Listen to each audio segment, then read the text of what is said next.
Haya. ODM. ODM. Asanteni sana, you may be seated. Today we learned all protocols observed. Hamjambo. Hamjambo tena. Yes, I've sat too long down here that now I'm a little bit confused. But I think it has been very exciting and also very illuminating to listen to other people talk. I want to thank particularly two gentlemen you invited here. That is Polycarp Omolo Chilo and Dr. Oscar Otele from the University of Nairobi. I found their contribution very informative indeed, and with a lot of humor and good touch. And I also want to thank everybody else who has contributed in this discussion today. It was a wonderful session. We thought that it is necessary for us, before you go back, to have a PG, because you have not had a PG where you also brought the party leadership to talk to you together. And we felt that we should do it before the end of the year, particularly before we go for the jamboree in Mombasa. So I'm not going to bore you with a very long speech. There's a few things that I put together that I want to say. About a year ago, we got together with the UDA party to help steady the ship of the Kenyan nation that had been hit by extreme turbulence and faced a reality of collapse. Some people may not even know exactly where we were, but because I had a first inside impression of what was happening, we were very much almost on the precipice. Because as you see, after so many days of demonstrations, you saw that eventually the military were on the streets. And they were on the streets, of course, they were fairly civil to the Wananchi at that time. But that was because they had not been given instructions. And you know, there is what you always all the time talk about, the chief of defense forces. Once the military are given instructions, they execute. And we are almost there. Almost there. So he said it's better to have a country that is civil, where leadership can be replaced through the ballot rather than through the bullets. And that was one of the reasons why we did what we did at that time. The coming together started informally, with some of our members joining the government. We later formalized the arrangements through a memorandum of understanding signed publicly with UDA and shared widely with the public. This far, a core agenda of our coming together has been achieved. We have a stable and peaceful country. We beat back the chaos and created an environment in which we can agree to disagree without staring at a collapse. I recognize and appreciate the role our MPs continue to play in the realization of this noble goal of preserving the nation. As I've said before, whatever the differences and misgivings we have as parties or leaders, we must have a country first. Only then can we set about discussing how to perfect the nation's imperfections and even who is to lead the nation? This is a core belief of our party.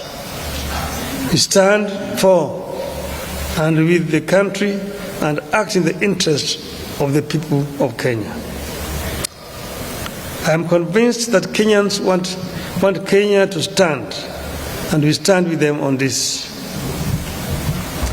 Ronald Reagan used to tell Americans, and I quote, "If you ever forget that we are one nation under God, then we will be a nation gone under," unquote. As Kenyans, we know only too well what happened to nations that went under. Some took too long to come back, others never made it back at all. Kenya must never tempt that fate. As a party, we must never be ashamed to remind the people that we can never accept collapse as an alternative path to power. We must never be shy to remind the country that as a party, we have pursued compromise before and will pursue it whenever necessary in the interest of the nation. We had the option of taking it out to the bitter end in 2007-2008. All we needed was to insist that we would not engage in any talks with our opponents. But we saw the danger of Kenya collapsing, and we opted for compromise for the sake of Kenya. We steadied the ship when the gridlock threatened the Uhuru Kenyatta administration.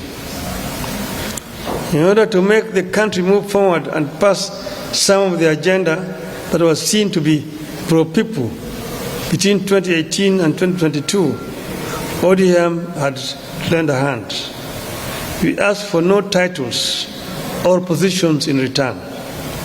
We insisted only on better policies and programs for the people of Kenya and reforms so that we would not witness the repeat of what had happened in 2017. History indicates that each time the leaders of this country have come together, some great things happen.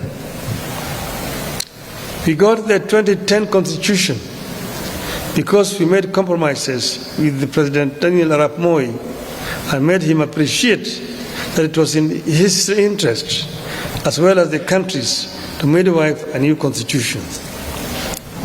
We achieved more under the Grand Coalition government than under the NAC regime. The NAC regime swept to power in a wave of popularity, but quickly got hijacked by isolationists and quickly lost the plot to tribal demagogues. Over time, we have appreciated that it takes teamwork to get any edifice, a country included, back on the right track. Today, we are again seeing early fruits of cooperation between political parties. By blending what ODM has always believed in with what UODA believes in, we came up with their widely accepted 2025-2026 budget. Thanks to ODM experts. We have also come up with programs to implement agreements like the NADCO report and the MOU that lay ground for the realization of our broader national ambitions. The ability to make compromises without compromising the core values and goals is yielding fruits. We are not out of the woods yet, but we are in a better place today than at this time in 2024 or this time in 2023. Much work remains to be done in the pursuit of a stable, equitable, and prosperous country that delivers to the citizens. It will require firm and resolute leadership regular consultations, more sobriety, and constant focus on the needs of the people. I mentioned sobriety because in times like this, it is possible for politicians to spend more time listening to the echoes of their own voices and the cheers from the masses, and forget that we are leaders and we are supposed to be leading.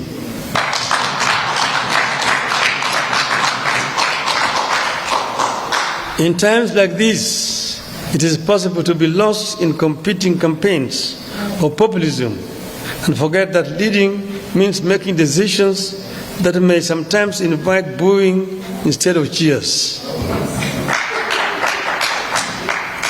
I have been there, I've been cheered, and I've been booed. I was once set up against the people when I set about clearing the ground for the Thika superhighway and the bypasses around Nairobi. Today, everyone claims credit for the Thika superhighway and the bypasses. My colleagues in Parliament once disowned me when, together with KANU, I championed the Constitution Review Commission that laid the groundwork for what became the 2010 Constitution and which everyone claims credit for today. So my appeal to you as we embark on some of the legislative agenda coming up is that you should never feel powerless or feel like giving up because populists around you are seeking popularity at the expense of leadership. When they call you Baba and someone sets the homestead on fire, does Baba join the burning of the homestead just because it looks like exciting, or does Baba help to put out the fire? Put out the fire. Does Baba release his sons and daughters to add fuel to the fire, or does Baba ask his children to fetch water? I know you know the answer. There's a time to lead and a time to acknowledge cheers. Popularity surges and wanes. Cheering masses come, change and go. But solid service to the nation, brought against all odds, stands the test of history. Today, I charge you to soldier on in this cause. It is good for our people. It is good for our country. If you act out of conviction, if you put the people at the heart of your maneuvers, if you are sure that our actions are in line with our ideals as a party and our aspirations as a country, the luck of history will be on our side. And I've said, as has been said by Dr. Oscar Hotel there, he told you, stand for what is right for the party and look at what we have signed, and we must remain as ODM, and we've signed and agreed that we'll work together up to 2027. We have not passed any resolution as a party to say how we're going to go into the election of 2027. So wherever you are, don't commit the party to some things which have not been discussed. Let those things be discussed first. We are ODM. Who's told you that ODM will not have a candidate in 2027? Who has told you? So first, think as ODM. We have a clear plan that we have negotiated and we have agreed on, and let us continue to implement that plan. Other decisions we'll take when the time comes. Finally, first, I want to thank Mbadi for bringing out some of the issues. Like he talked about selling some assets. Kenya Pipeline Corporation. The pipeline is underground from Mombasa through here. Even if you sell it, where is somebody taking it to? It remains very much an asset of Kia. It is just there on the ground. So somebody want to buy it, buy it. That is what Margaret Thatcher told Britons when the Arabs were coming with petrodollars to buy historical buildings in the UK. She said, even if they buy Buckingham Palace, where are they going to take it? It remains here. Your asset. It's an idle asset. Sell it so that you get money instead of going to borrow. Make money to invest instead of going to borrow here. I want to sell the shares of Safaricom. Why not? Why don't you sell the shares of Safaricom? It just remains here in the country. This is what my friend, the Indian Prime Minister, Mr. Narendra Modi, has done in India. When he invited me to go to Gujarat as chief minister then, I went as a chief guest in what is called a vibrant Gujarat. And there were many people who had been invited from outside India. And I was in a panel discussion with some of the Indian conglomerates, the Tata, Ratan Tata, the Adani groups, and all this together. And we saw how many deals were being signed, people coming to invest in Gujarat. The state of Gujarat is one of the states of India. The economy of Gujarat was growing at the rate of 13% per annum, compared to 5-6% of other states. Gujarat, the population of Gujarat is 60 million people, bigger than Kenya. So I asked Modi, how did you manage to achieve this? He went into his bookshelf and brought me a piece of legislation. He said, this is the secret. This was a PPP law of Gujarat, which he said, make it simple like this. It will attract people to come and invest in your country. Armed with that legislation, I came here and I presented it to the cabinet. And I told him what I saw in Gujarat is something astonishing. We approved the memo in the cabinet. It was then given to then Minister for Finance, who was acting, Mr. Michuki, to go and prepare a cabinet memo. When he took it to the mandarins in the treasury, they manipulated it, changed so many things. By the time they brought it back to the cabinet, it was a different document. I told them, who will come, who will want to risk his capital with these kind of things you put in this law? It was passed and brought to Parliament, passed, no investors came because there were so many restrictions and private capital is risk shy. But when I was there, they took me. They took us. I was in that delegation as a prime minister. I had gone with the current prime cabinet minister, Mr. Mudavadi. We were with President Ruto at that time, with Chris Obore, who was a minister for public works. I was a big delegation. We were taken to a place called Mundra, a port, where they had built, Modi had given just land to Adanis, 5,000 hectares of land, marshland near the sea. They drained that land and built a port. So they were using that port to import coal from Indonesia.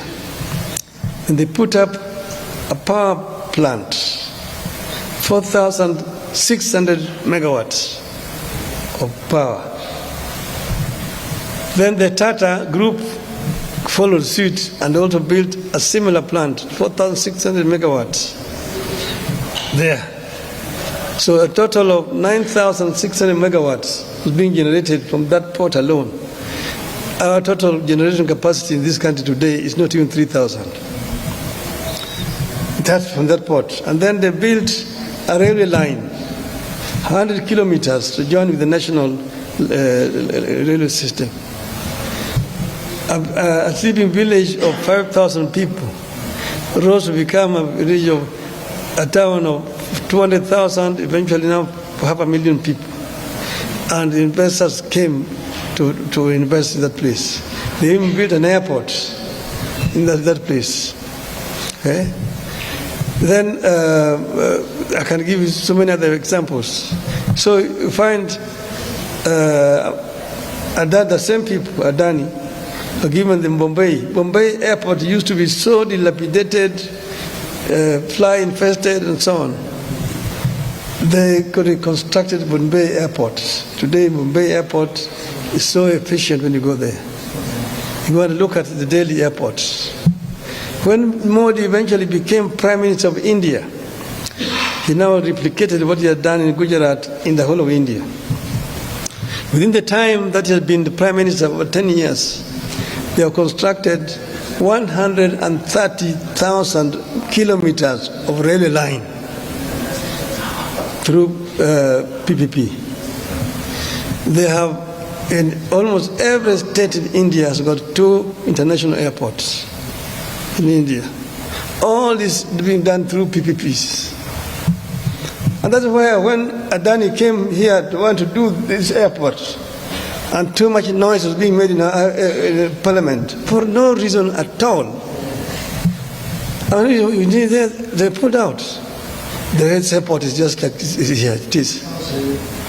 It is as it is. They are not taking it away. They are bringing their money to do it. They are bringing their money to do it, and they will charge for over 30 years so that they don't charge so highly. That's what would have happened. Now, a similar arrangement is happening in Kigali. So the Qataris are building a Kigali International Airport in the same terms like Adani wanted to do here. So Kigali is going to be the hub in this region, no, not Nairobi, because of noise being made by other parties which are also interested in doing what Adani was supposed to do and paying people down under the table to make noise every day in the newspapers. Shame on them. Shame on them.